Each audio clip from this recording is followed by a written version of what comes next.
Hello Cowboys Nation, welcome to another video, and without further ado, let's get to another round of news from America's team. Cowboys make franchise history in stunning comeback win over Eagles. No one who wrote the Dallas Cowboys off following an embarrassing Week 9 home loss to the Arizona Cardinals could be blamed for doing so. The Cowboys looked bad that night. Bad on defense. Bad on offense. Bad everywhere. After a stunning 24-21 win over the defending Super Bowl champion Philadelphia Eagles in Week 12, the loss to the Cardinals 3 weeks ago now seems like it might as well have been 3 years ago. That much really has gone on since then, up to and including an incredible, record-setting comeback after the Cowboys trailed 21-0 late in the first half before reeling off 24 unanswered points.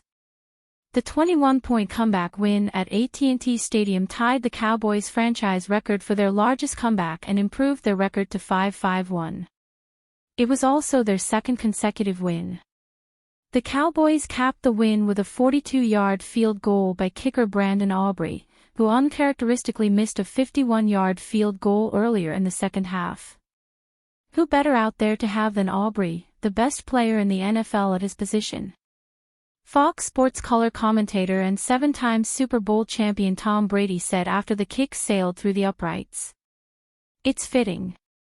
While the Cowboys made a splash at the NFL trade deadline by adding a pair of defensive stars with inside linebacker Logan Wilson and defensive tackle Quinnen Williams, those moves were quickly overshadowed by a real-life tragedy that hit the Cowboys just 2 days after those deals were made.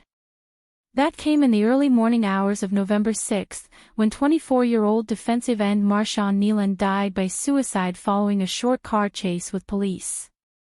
The Cowboys played their first game after Neland's death in Week 11 but were on the road against the Las Vegas Raiders.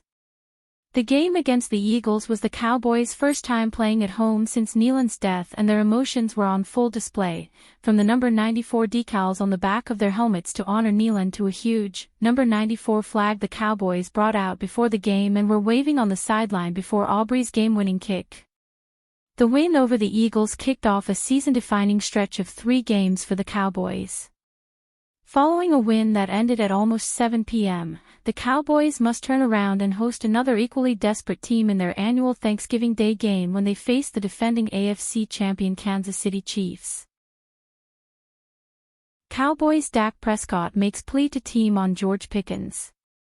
This week, before the Cowboys played the Eagles in what could go down as a turning point game of this wild Dallas season, they're all turning points from here on, really. Star wide receiver George Pickens put out an article on the Players Tribune that attempted to explain some of his past while also expressing gratitude for his present.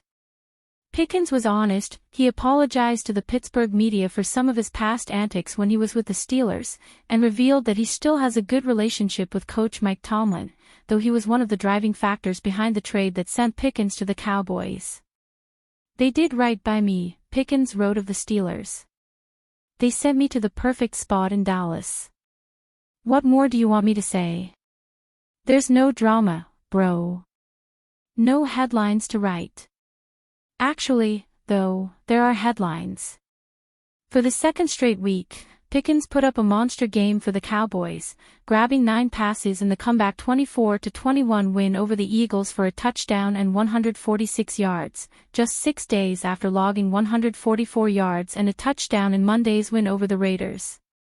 Pickens was brought in to be a complement to star receiver CeeDee Lamb. But in many respects, he has superseded Lamb. Quarterback Dak Prescott is impressed.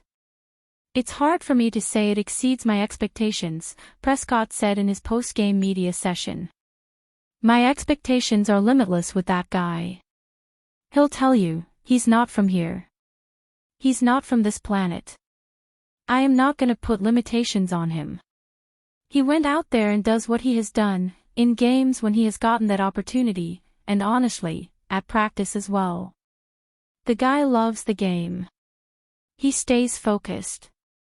Communication, I know I have mentioned before, to other guys in the huddle.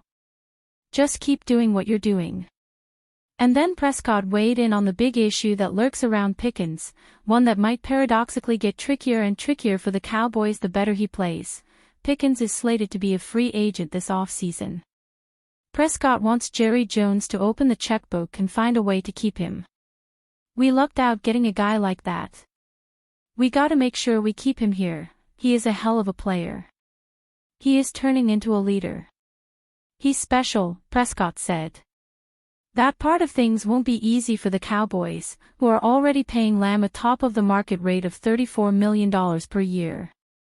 The Cowboys have an out at the end of Lamb's contract, but that doesn't come until 2027. It is possible that the Cowboys could move money around for Pickens. But to pay two receivers upwards of $68 million per year would be difficult, and would sap the team's ability to pay players elsewhere on the roster. Still, Pickens is at 1,054 yards receiving already, number 2 in the NFL, with 6 games to play. Prescott wants him back, and though it will be expensive, it's hard to argue against it. Latest Texans' brutal injury may signal off-season release. One team could save him. The season continues to worsen for the Houston Texans as they're expecting to miss starting running back Joe Mixon for the rest of the year due to a foot injury. According to the breaking news, Mixon has missed most of the offseason with the injury that has been dwindling with his NFL career, and the Texans might have to make a tough decision this upcoming offseason. There's hope that he could return for another season in 2026 since he's still under control, but that's something Houston will have to think about, as it's a gamble to keep him at this stage. Originally selected in the second round and spending most of his career with the Bengals, Cincinnati traded him to Houston, where he recorded over 1,000 rushing yards and Pro Bowl honors.